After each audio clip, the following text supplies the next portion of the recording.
Are you ready to jump into some true crime docs, crime thrillers, and more? Check out our website for an extensive list of our favorite movies and shows at thesirenspodcast.com/whatwewatch and find our favorite true crime and thriller books and authors, some covered on the show, at thesirenspodcast.com/author alley. You can even find special deals for Amazon Music, Audible, Discovery Plus, Paramount Plus, Showtime, and even Grubhub. If you're looking to jump in immediately, check out our pinned Facebook post for some streaming service free trials on us.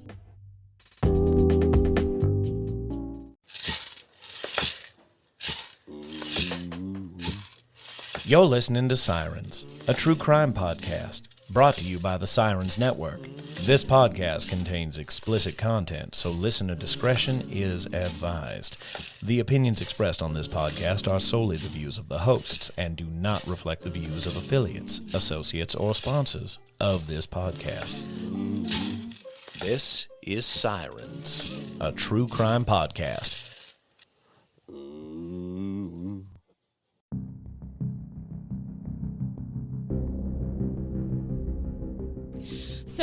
So today we're going to talk about the Ether Man. We're going to roll right into it.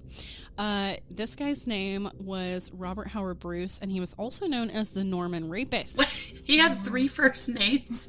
He did, I know. Cool. I think we've mentioned this before. Oh, this guy. Red flag.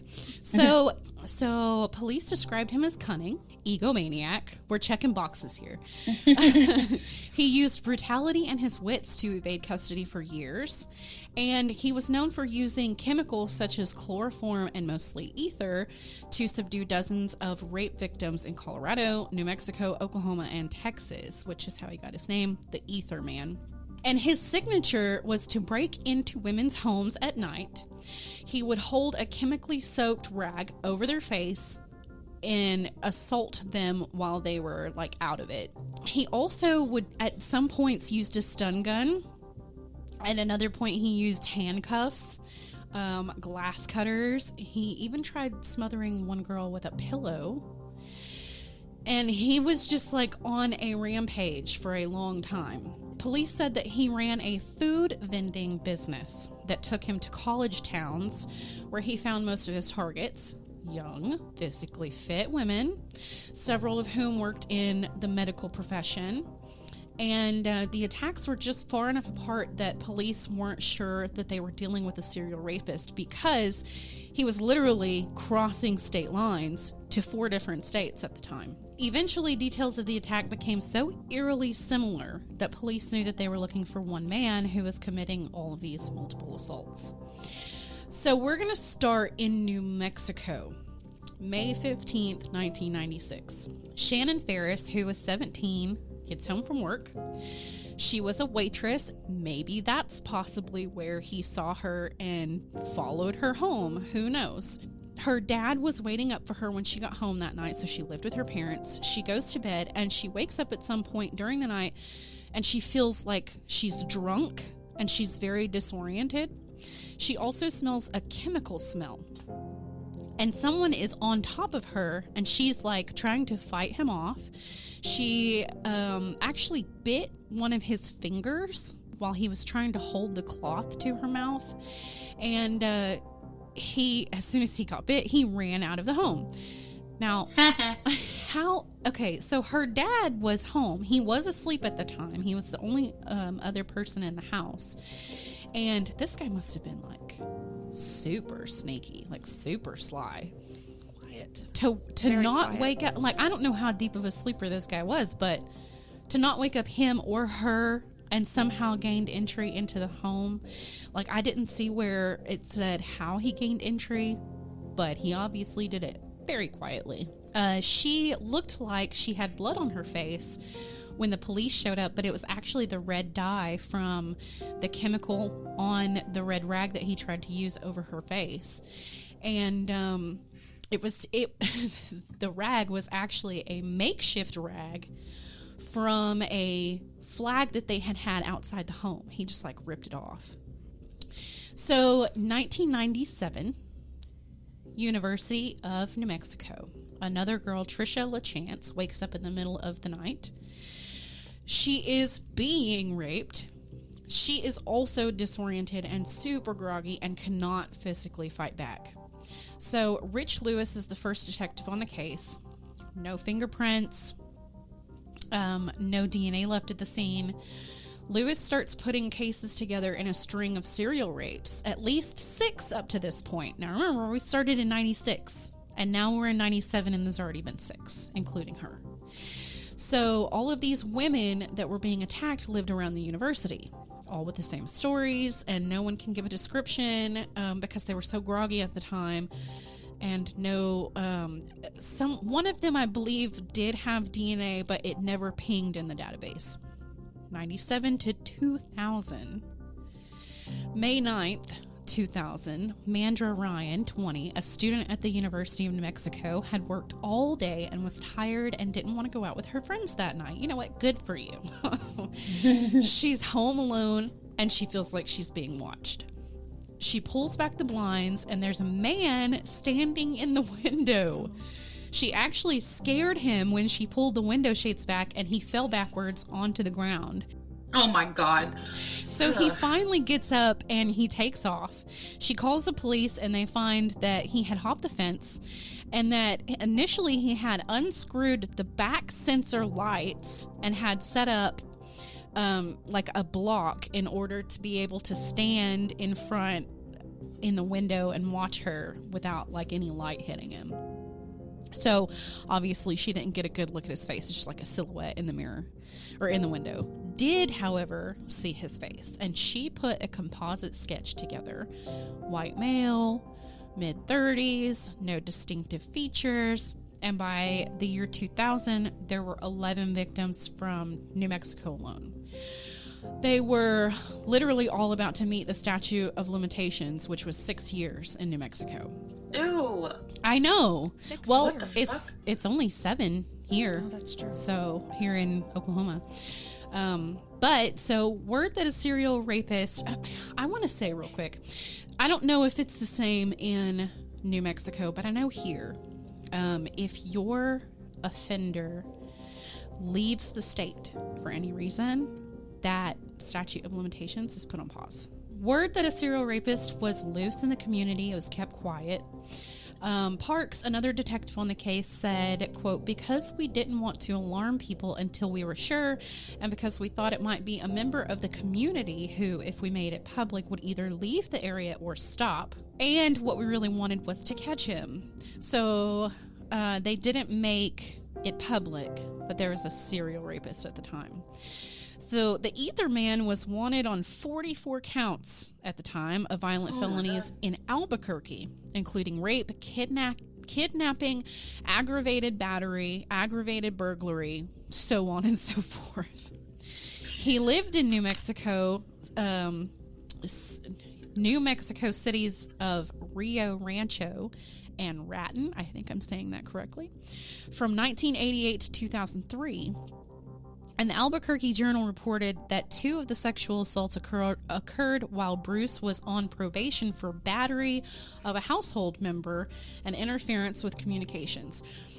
Do you see it often that with these serials, like say serial killer or serial rapist or someone who's going out and doing things over and over again, even if it's burglary, do you see that has a correlation to have they done things at home domestically before?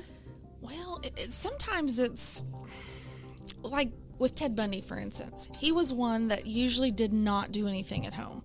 He didn't want people to know that he was who he was. Right. And so even Anne Rule, I think, wrote a book, The Stranger Beside Me, and said she worked at a call center with him, a crisis hotline with him overnight. He took her to a Christmas party by themselves. She never knew. And so, that's crazy. Yeah, so he wasn't one to do that. But there are some, because a lot of times that's not really their focus is to do that. Right. But they kind of lose their wits sometimes about them, and they fly into little rages, and so sometimes they can bring that out. I often see, like with serial killers, it is more, of course, it's like the act is violent, but it seems like it's more planned out and plotted. And when you have serial rapists, it's just like more visceral. It is. I think they work a little bit more on the moment. I do think that they think about it a lot. Yeah.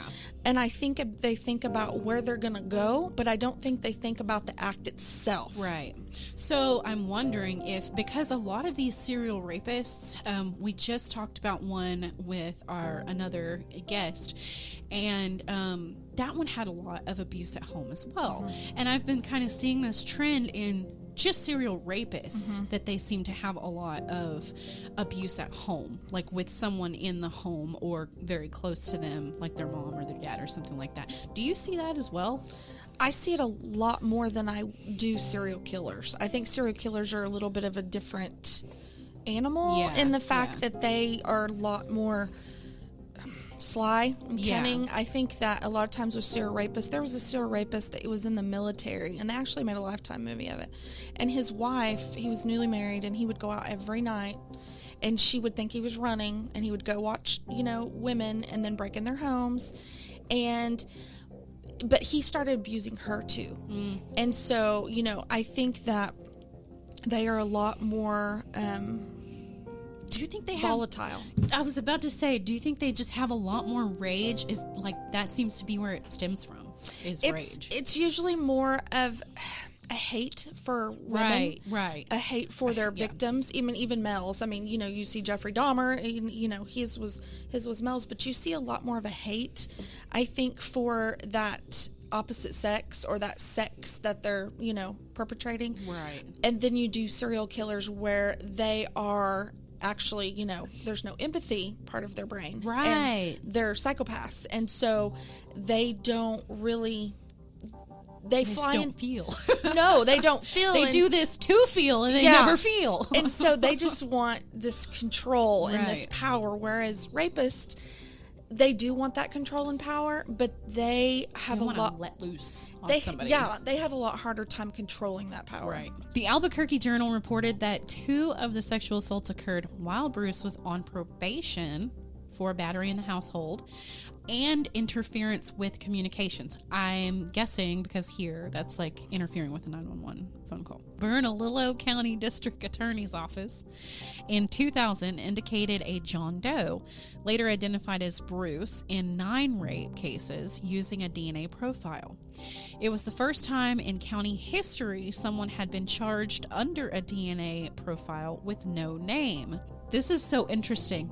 They charged his DNA with rape. Because they didn't know, they were coming up on the statute of limitations.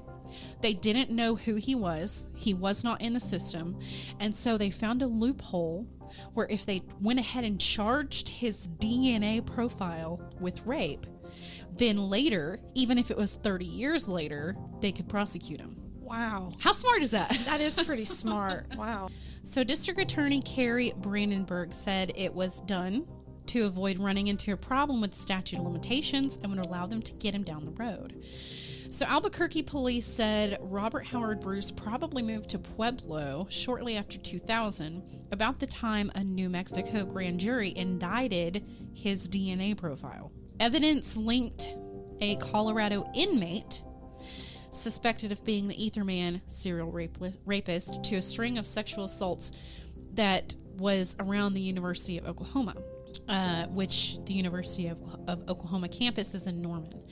And that was from about 1985 to 2005. Bruce was, at the time, currently in jail in Colorado for other suspected rapes. So then, beginning in 1985, we're going to have to go back a little bit so that we can get into Oklahoma, because he didn't go from one state to the other state to the other state in consecutive order. He was all over the place. 1985 and continuing through 2006, women in Norman were terrorized by an assailant who followed them home or hid inside their houses to attack and sexually assault them. For nearly 20 years, Bruce terrorized the University of Oklahoma campus where he was a student. Later, he came back to Norman again to prey on young women.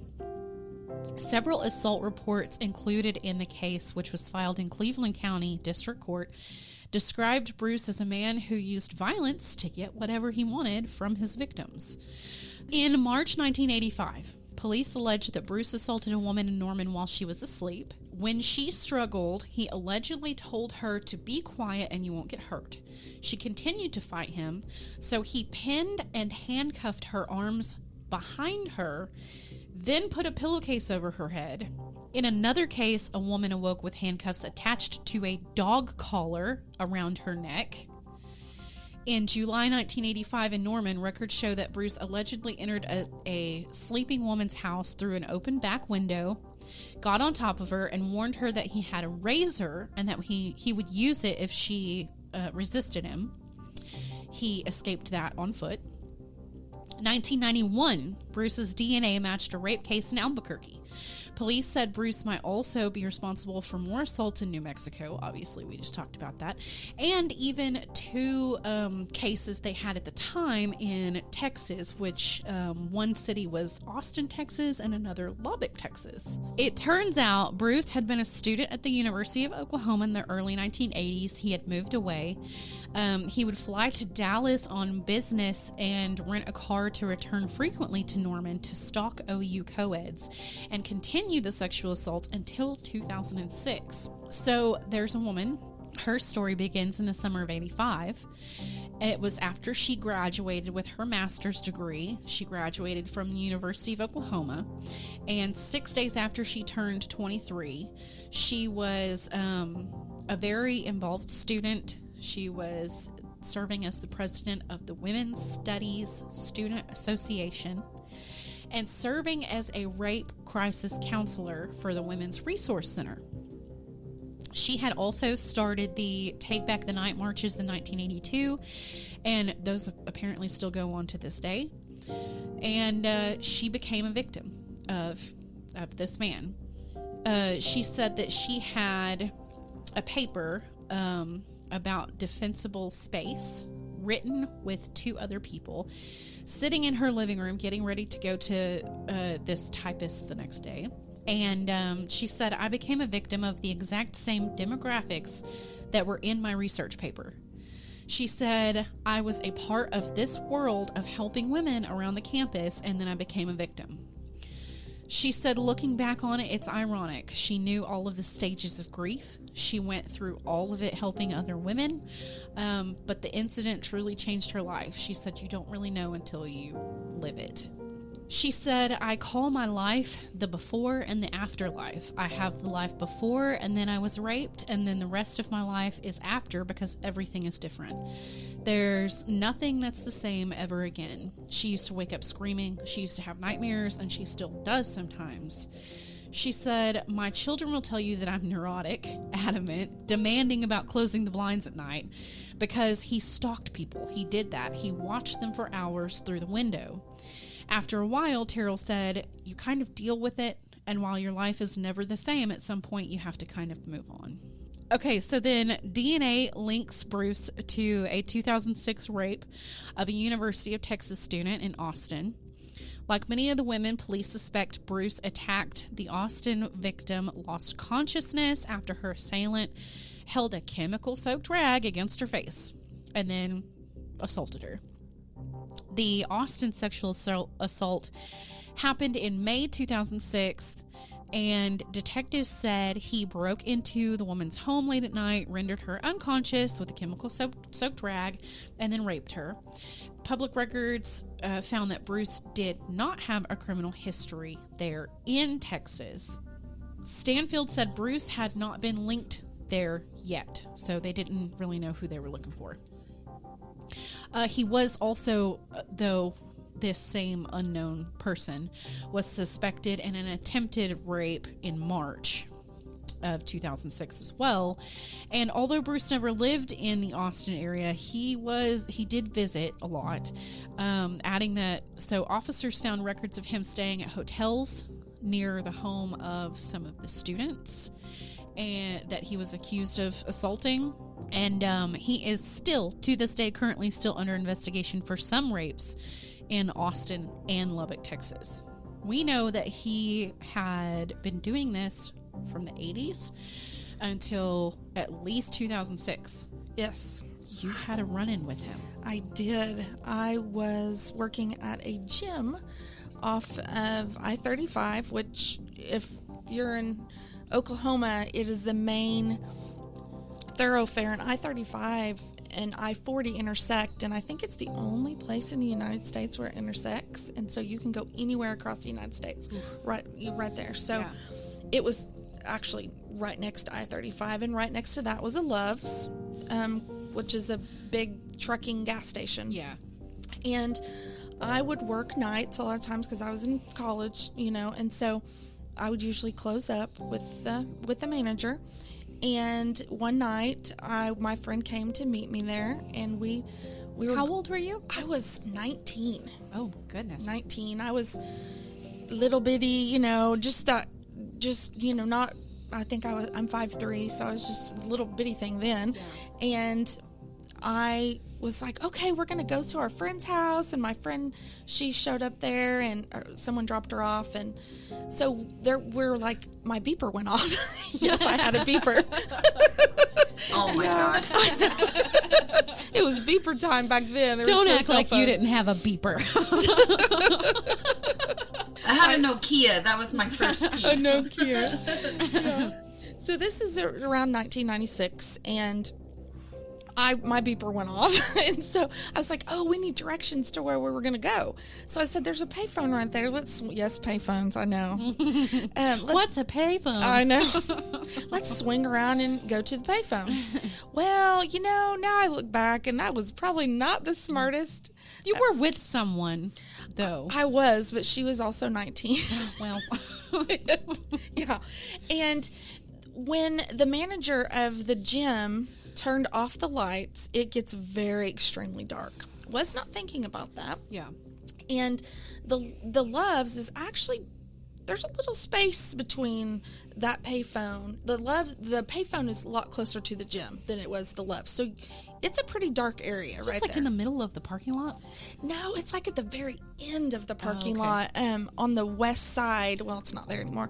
On the west side, and there's like a little wooden fence that separated that, and then you'd go over the fence, and that would be the parking lot to where I worked. And so I would go out to the parking lot a lot of times by myself at night. But if you were over at the Love's, you could pretty much see who was in that parking lot, but when the lights were on, but when the lights went out, pretty dark. Oof. And so I wasn't thinking, I'm like, oh, let's just go to the payphone. It's fine. My lights are on in my car, have headlights. So I pull around, and I said, it was a little chilly that night. So I said, let's pull right up to the payphone. I'm going to pull on your side.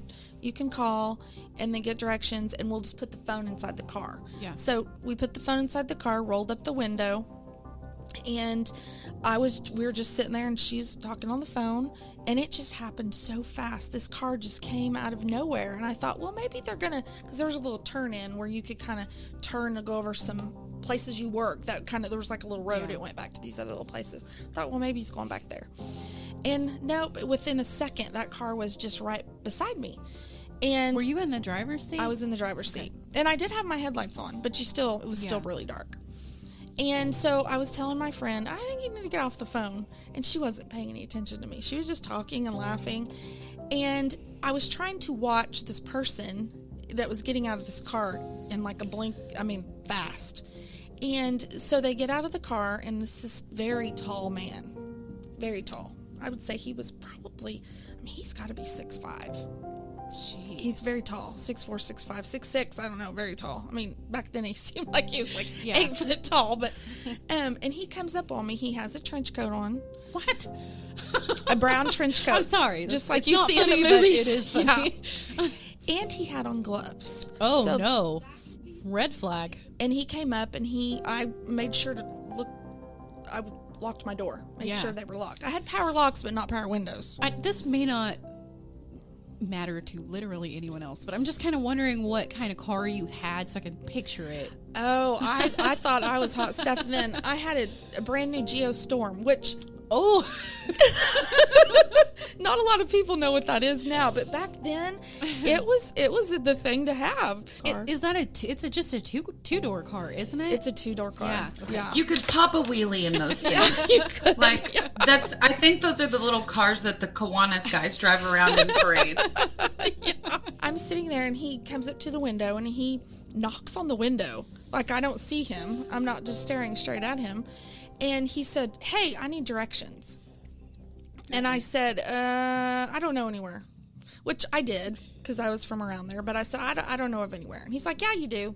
Could you tell me directions? And I was like, no, there's Love's right there. You can go over there and get directions. Oh, and he's like, no, I think I want them from you. Okay, red flag. Yeah. Oh yeah. my gosh. And I wanted to just drive off, but I knew if I did, that the whole phone thing would come with me. Oh no. And so, and he couldn't go to her side because I was so close to that payphone. Yeah. You couldn't get, and the window was rolled up. You couldn't have got over there. Plus, it's the very edge of the parking lot, so there's a fence there. So I'm looking at him, and I'm like, get off the phone to my friend, and I'm starting to reach over her so I can grab that window and roll it because I didn't have power windows. And he said, don't do that. And I just kind of looked at him, and I didn't want to take my eyes off of him to get my friend, but I'm like, get off the phone. And he's like, I need you to open up the effing door and give me directions. Did you have your window still up? My window was up. So he was like yelling at... He's yelling at me through the window. Oh my gosh. And I could see him pretty good because of his headlights. Yeah. I don't know why he shined his headlights in that area. Like, just illuminate me. He did, pretty much. And, it's funny because I remember him being tall and thin. Mm-hmm. But when you see the pictures of Howard, Bruce, mm-hmm. you see that he is... A lot of pictures, he weighs more. Yeah. And so when I first actually saw his pictures years later, I was like... Yeah. Well, also, those looks like him. Those pictures are from a decade later. Yeah. And I was like, it kind of looks like him. And then there was one picture where he was very thin and had on this certain, shirt. And I was like, that's him. That's him. I knew that was him. And so as I'm sitting there in the car, I'm like, I've got to do something. So he started lifting something shining out of underneath his trench coat. And I was like, that's it. We're taking the phone. And so I reached over as fast as I could. I rolled down that window. I threw that phone at the receiver. It bounced back in the car. Oh, no. And I took off. And he ran to his car and took off after me. What? Yeah. And that phone bounced out, and I drug it, and then it finally came out of the car, but I didn't care at that point. Oh. And I went down to the police station, which is actually right down the street. Not even a half a mile. Oh, that's good. And so you just drove straight to the police straight department. To the police station. That's great. And he followed me. Oh my gosh. All the way there. And so I was like, I can't believe he's following me. And I was driving fast. I mean, it was just right down the street, but and I pulled into the police station. And I was going to put on my horn. I mean, I was just putting on my horn. Yeah. I was ready to have them come out. And as soon as he saw I was pulling in and putting on my horn, he drove off fast. I mean, he ran the light and didn't even wait for the red light and drove off really fast. And so that was the last time I saw him.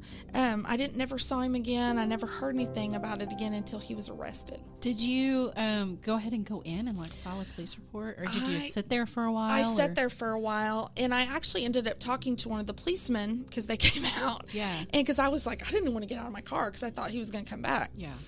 And, and it's at night, and so I didn't know how many policemen were in there. It wasn't a regular day where they would all be at work. And so I did, and they were like, oh, this is the mid-90s. And they're like, oh, well, are you okay? Here's my number. It was kind of one of those things.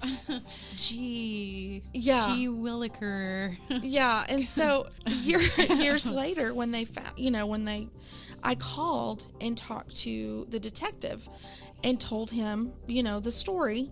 And I told him everything. And he said, well, I don't know. And never really took me serious, and actually had told me that he didn't even know he was in the city at that time. But then everything I described, they were like, yep, that is him. And so, I was like, he was obviously traveling, and he obviously probably watched me go out to my car at night after work. He would be over at that Love's and watch me. Crazy. And you just get off the highway. It's right there. Yeah. You get gas. You watch a girl get in her car, and then he probably was sitting over there watching me, saw I pulled around to the payphone and thought, this is my is my time. So then, I mean, that's just a lot of it is just like attacks of opportunity. I really think that's what you're he just went with. out, and he just sees somebody that is already out living their life, carefree without him, and then he's like, you know what? That's it. That's the one. That's just so crazy. Yeah, and I don't know what he was pulling out of his trench coat. It could have been a taser. It could have been a gun, a knife. I don't know. He was known to carry a taser. Yeah. So it could have been. I mean, did he seem bothered that there was another girl in there with you? Did he even acknowledge her? No, never acknowledged her. That's so crazy. Just did not want me to reach over her to roll the window. He didn't want me to reach over her. You know, it's funny because she doesn't remember a whole lot about it. She just remembers some guy kind of coming up. She doesn't remember. That's so crazy. Because she was on the phone just laughing and looking to the right, never even looking over. Because it happened fast. Like, he's very, very quick and very quiet. That's so crazy. Yeah, she was like, what are we doing? She's like, what, didn't that guy wasn't he just asking you for directions? I'm like, I don't think that's what he wanted. No, yeah. She just thought someone was coming up to ask me for directions. Never even looked over. And that just right there shows you have to pay attention. Well, I mean, yeah, because that's literally two people in the exact same situation at the exact same time, one paying attention and one not. Yes. So if she were in that car by herself, like he actually was trying the knob. He tried it a couple times when he was telling me, you know, he needed me to I would have just stayed there at the police department and be like, I live here now, so. You know, I should have, but it was just so, I don't know. It's just like when you're that age and you're not, you know, you don't really, you're just thinking, oh, did that really happen? Well, and that's something that I see too. I think that's why a lot of men, even the men in their 30s, prey on females who are like between like 18 and 23, 24 years old because they have so much going on. They're distracted a lot with their friends and with their work and social stuff and school and all of this stuff. And even when they're trying to pay attention, sometimes their attention isn't just fully there. And yeah, and now I look back and I think, why was I in that parking lot in the dark? Yeah. The payphone. What time did you get off work? Oh, this was... I'm trying to think. It was a weekend. It had to have been, what time did they close? I think 9. I think we closed at 9. Dark. So, but the time we cleaned up and did everything, it was probably close to 10. Yeah. At night. That's so crazy. He had to have been watching me. I mean, it makes me wonder if he just like immediately moved on to somebody else. You know, like how, like, he was like, well, this isn't going to work out. I'll just go back to the Loves, or, you know, like, it's so crazy to think about how people's minds like that work. I think he expected me to roll down the window or open the door. I really do, because at first he was kind of nice. I need directions, you know, and then he just got, each time he spoke, he got more aggressive and more agitated, and until I knew, I don't care if that phone tears your car up, you need to go. That is so crazy. And this was what year did you say? 96. Okay. And I cannot remember the exact month. I've tried to remember, and my friend can't either, the exact month. I thought it was the winter at first, and I was like, no, it wasn't winter because I wasn't wearing a coat. Yeah. He was wearing a trench coat, but it was thin, and I think he did that to kind of cover. Is that like kind of like the because that would be the first thing for me, like it's hot outside, why are you wearing a coat? Yeah, I remember when he got out of the car, and I remember looking at him thinking, oh, this isn't good. Here we go. And that's when I was telling my friend, I think you need to get off the phone. Yeah. She didn't even respond to me because she was just turned the other way, laughing at something. And he was at my car before I could even react. That is so crazy. He was pretty kind of awkward. That's why I bring up that socially awkward. He was a little, like, he was unsure at first, and then he just got more aggressive. That is like, it's so crazy with this guy because he's like so brazen in certain situations, and then he's socially awkward, and then he's unsure of himself because he's using the ether and the stun guns, like all this stuff. But then, I mean, you're so brazen to like walk up to somebody's car or straight up go into their house, and then you're like, oh, but wait, I'm gonna need that taser. Like, it's just so, it's almost like he had two different personalities almost that were just like fighting to take control. I took a very mental note of his face, And I knew exactly when I saw that picture years later who he was, because I took a note of every part of his face. That's so crazy. And it's very important for victims to do. Yeah. If you can see their face, memorize everything. Yeah, for sure.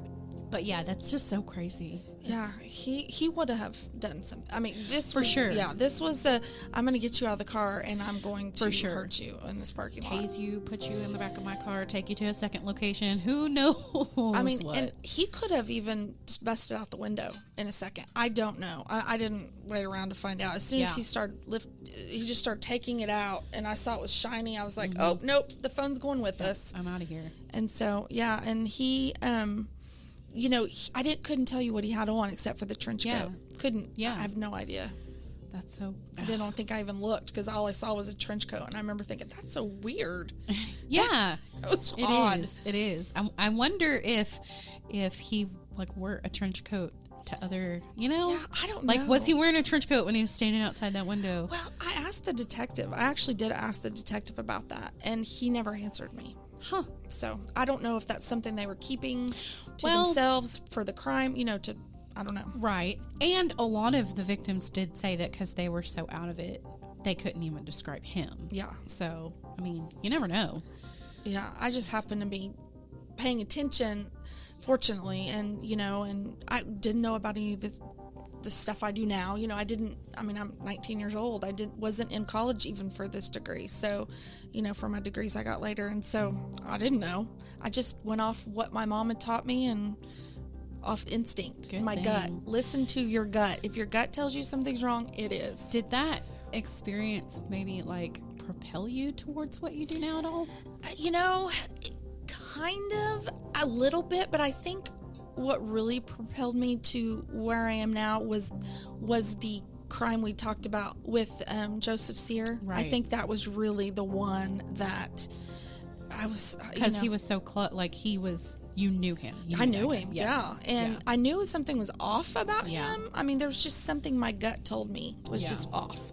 But he was so charismatic. You would never know. They always are. Yeah. So nice, so personable. I mean, you just never know. Yeah. Never know. So we are going to go ahead and talk about his home life, because he was keeping up a home life at the time that he was doing all this. So he actually had a wife and 3 kids. Stepkids. With his first wife, he had a wife and 3 kids. He was really involved in their lives. I don't know how he did this. The way that she talks about him, he was like Prince Charming. Like, couldn't go wrong, which, you know, there they are. They're so charming. It said in this article that I read about it that she said he got down on his knees with tears in his eyes when he asked her to marry him. So then his second wife, whose name was Joy, Joylyn Martinez, she first met Robert, known as Howard, in a bar in Albuquerque, New Mexico in 2001. She described him to be almost like a Ben Affleck lookalike. I can see that. She said she fell immediately for his charm. And as a single and struggling mother of 2 young boys, when she heard that Howard was also a single yet dedicated father of 3 kids, she was swept off her feet. He was a local businessman, and despite their 12-year age difference, he proposed 9 months after they met, but they only married in the fall of 2003. So 2 years after they met, when Joy moved to Pueblo, Colorado to be with him. They had a long-distance relationship for a while. It never really bothered Joy, but a year into their marriage, she realized that she didn't know her husband as well as she thought she did. And he was becoming increasingly, quote, controlling and cheap, end quote. She said that he not only made insulting remarks about the way that other women dressed, but he also refused to let her buy makeup or pursue her dream career, wouldn't let her go back to school, like, got really controlling. In 2006, things took a turn for the worse when Joy discovered he had secretly recorded himself having sex with her while she was not just asleep, but thoroughly unconscious. She was unaware of how she became unconscious. She suspected that she had been possibly chloroformed were ethered while she slept to keep her unconscious, and then found this recording later of him having sex with her while she was absolutely unconscious. She said she didn't know if he did that to her, but it was obvious in the video that she was like 100% out. 100%. So he's now moved into doing this directly in the home. Yeah. So she packed up her belongings and she left after she found the video. She had also found a list of girls' names and addresses in his things. She believed that they were details of affairs that he was having. And some of those names did match up. So to some of the actual victims. So he was keeping a record of the things he was doing to these women. The fact that he knew their names, like it's one thing to watch people. Like I could watch people in a supermarket all day long, I don't know, follow them to their house. I would know what you drive before I know your name, but you're writing down names, like what the? I think some of those names came from not him knowing it at the time, but possibly later. Like news reports or something? Yes, news reports and stuff. And some of them just had descriptions like hot blonde. But I mean, and stuff at like the that. same time, whenever there's an ongoing investigation, you're looking for a serial murderer or a serial rapist, a lot of times they don't say like where it was, who the victims were. Like how many times do you see a rape victim like in the news, especially back then? I know. Yeah. I don't know. Not a lot of social media. I mean, there was no Facebook, no, Instagram. There just wasn't that. There's not a lot of media in the first place. Like if it didn't, unless it was, I don't know, a terrorist or the Unabomber or something. Like you live in Oklahoma, you don't know what the hell's going on in New Mexico. The New Mexico authorities even said they didn't release up to like 9 victims because they didn't want people freaking out because there was a serial rapist. So. Yeah, so, definitely don't want you women to be on high alert to take care of yourselves. And I knew of the Norman rapist when he approached me. I did know of that had happened, but I'm 19. I don't pay any attention to that. Yeah. I didn't live in Norman, though I will tell you, I should have said this. Where I was when he approached me was in Moore, Oklahoma, right? Which is it's like butts up next to it. It butts to Norman, so not very far. Dear everyone, Norman and Moore just merge right into each other. Yeah, right into each other. If other. it wasn't for a water tower, you wouldn't know where you were. So yeah, she found this list, and can you imagine? Just picture being his wife for a minute. That video alone is enough to make me just. I couldn't imagine having to go through that. So she did pack her things, and she was going to leave him after this, and then of course he came home and basically talked her into staying. She didn't call the cops. No, not at that time. Nope, not at that time. And she literally had a record right there in her hand, had evidence of him doing that to her. She could have pressed charges right then. And, I mean, maybe the DNA would have matched sooner. But he talked her out of it somehow. And they managed to reconcile. And I know. Lady. But this is what we were talking about earlier, how, like, you know that there's something off, but you don't know how off it is. When you're in relationships like this, you just get brainwashed to the other person doing things like this, and you just go, "Oh, that's normal." No, and it's not. No, you're never gonna brainwash me into thinking me being dead asleep while you rape me is a. I know. No, you would think that, but I mean, you never know how trauma works with people. I mean, it does all kinds of weird things to the mind.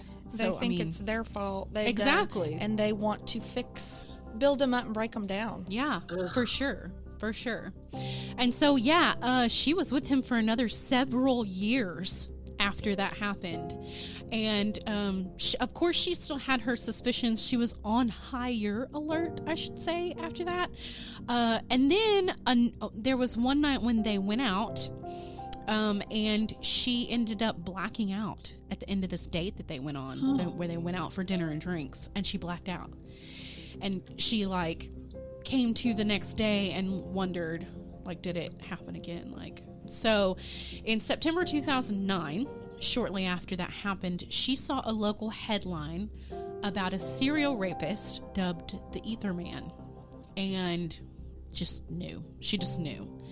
She skimmed some reports. She learned that the Ether Man was Albuquerque's most notorious serial rapist and had been terrorizing the locals since the early 1990s in Oklahoma, Texas, and Colorado, and they were all places that they had been. She knew for a fact that he had been to all of them. She immediately started suspecting Howard. She knew that the idea was kind of insane. Like, she thought that she was the insane one there for a while. She was like, there's no way. Then she started looking at the timeline of the crimes, and it fit all of his movements, all of his business trips, all of this, that, and the other. And she was like, I just can't sit on it anymore. And she went and told detectives. So it's also crazy because this kind of is the same as Ted Bundy. His girlfriend was the one that gave him up. She was, so, yeah. I mean, it's really important, ladies, if you're seeing red flags. Pay attention to it. I'm just saying. Things began to catch up with Bruce in 2007 when he was arrested in Pueblo, Colorado on a peeping Tom complaint. Police officer Nathan Pruce was scheduled to testify against Bruce in court in 2009. He was the officer who arrested Bruce, and police said that Bruce was afraid he'd be convicted and have to submit his DNA to a national database that authorities would use to track crimes. And in response to this, he tried to blow up Bruce's home using a 30-pound propane tank rigged to pump explosive gas into the garage. Okay. This officer's family was actually home at the time. Oh. Yeah. And so what happened was, it's a house much like this one. It's just a suburban home, has an attached garage. He walked out, I believe, to go to work, and when he walked out to get in his car, he saw this propane tank sitting in front of the garage, and there was a nozzle running down into, like, underneath the garage door. And being a trained police officer, he didn't even hesitate. He ran inside, got his family, and got them out. Good. I'm not even sure, I can't remember, but I'm not even sure if it even detonated or not, because he acted so quickly. I don't think it did. But then they found, they eventually figured out that Bruce was the one who did this. Yeah. Bruce was arrested. He was convicted. His DNA sample did get put into the national database. Sorry, Bruce. It matched him to so many things.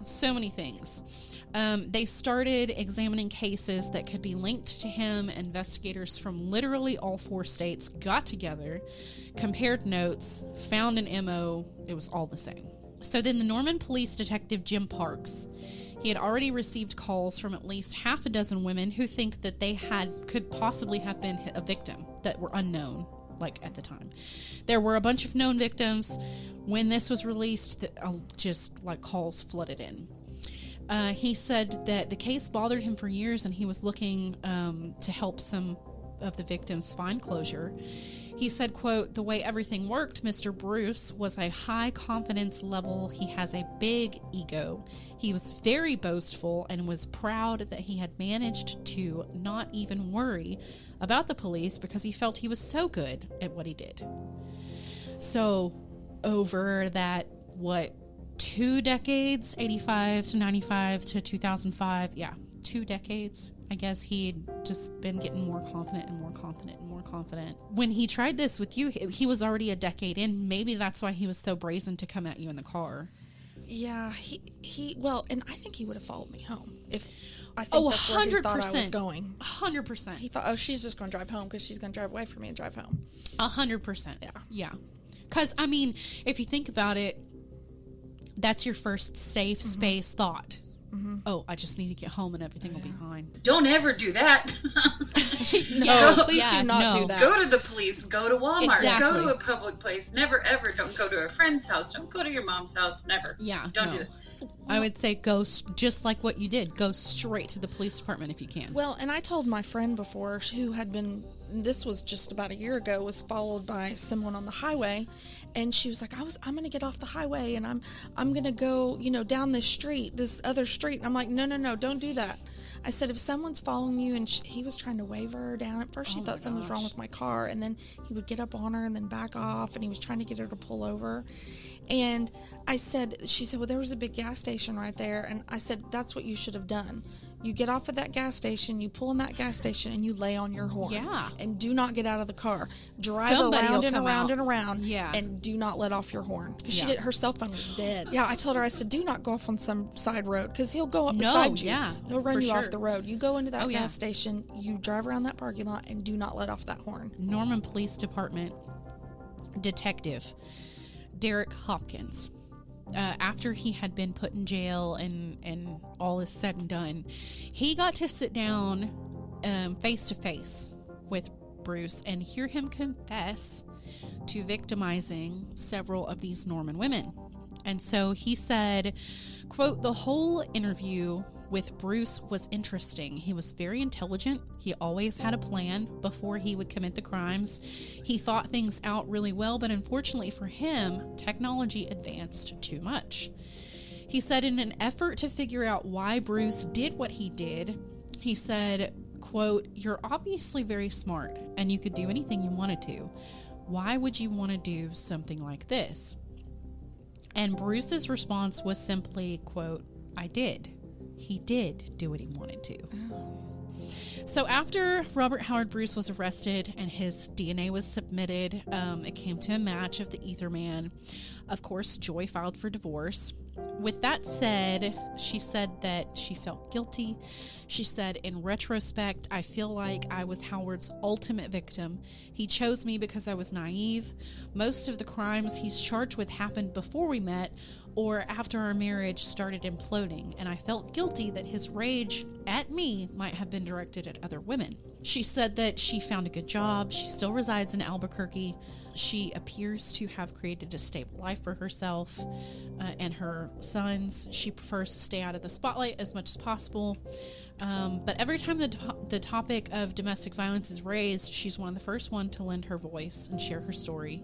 She moved on from the past and literally to the best of her abilities and is now just trying to enjoy life. However, it doesn't look like she's found another long-term partner again since Howard. Bruce's first reported rape was in 1983. The first one reported.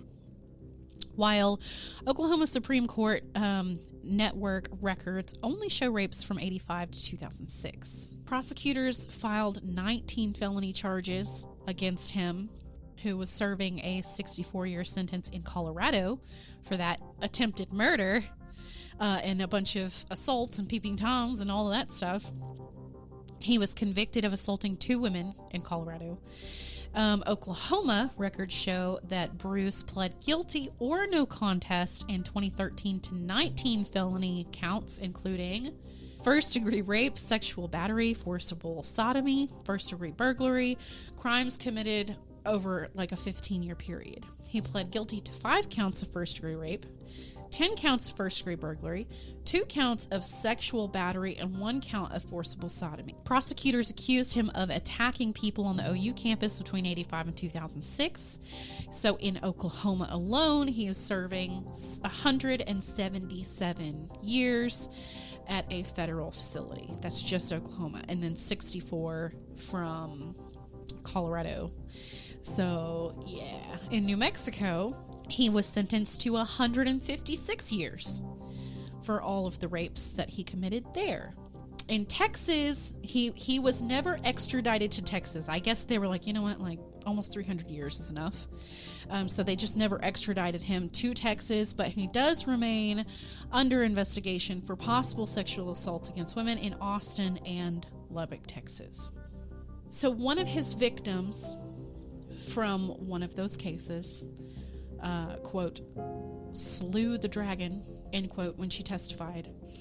When he was awaiting sentencing in Pueblo County Jail, jailers there intercepted a letter, but it said, quote, I had no idea what you looked like or even who you are. You were only a name associated with a foggy nightmare from long ago. When you walked into the courtroom with your shoulders back and your head held high, you slew the dragon with your mere presence. I was so proud of you.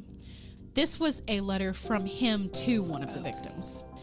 The woman told the jury that in the attempted murder trial, that she was assaulted in a similar manner in June 1993.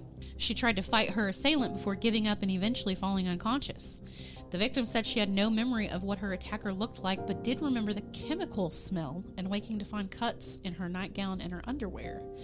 The Pueblo rape case had similar facts. So there are still many women like yourself that had run-ins with this guy that were either never reported or didn't know the connection, or, there were 20 in just about every state.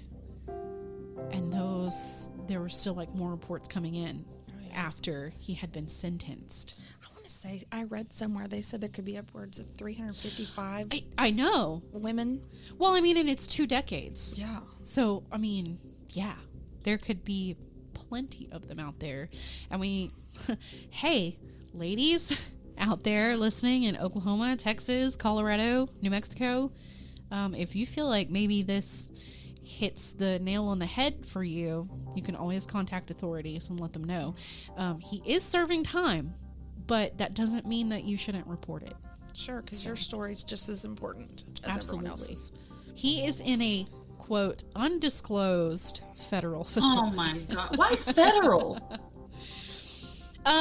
It was probably just a matter of jurisdiction, because rape is a felony offense and they can decide to federally prosecute, and they probably didn't want the states to fight about who got him, to prosecute him per state. But he will serve 156 years concurrently with 64-year sentence, and in Colorado he was sentenced to concurrent terms of 6 years for sexual assault, 24 years for burglary, 64 for trying to kill that police officer. So, he was tried in some of these states. He was tried in Colorado, and he was tried in New Mexico, and then they tried him federally.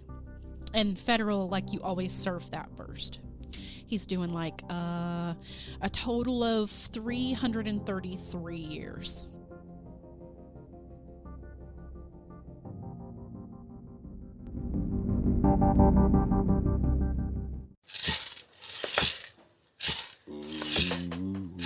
You've reached the end of our episode. All suspects are innocent until proven guilty in a court of law. Join Raven next time on the Sirens Podcast.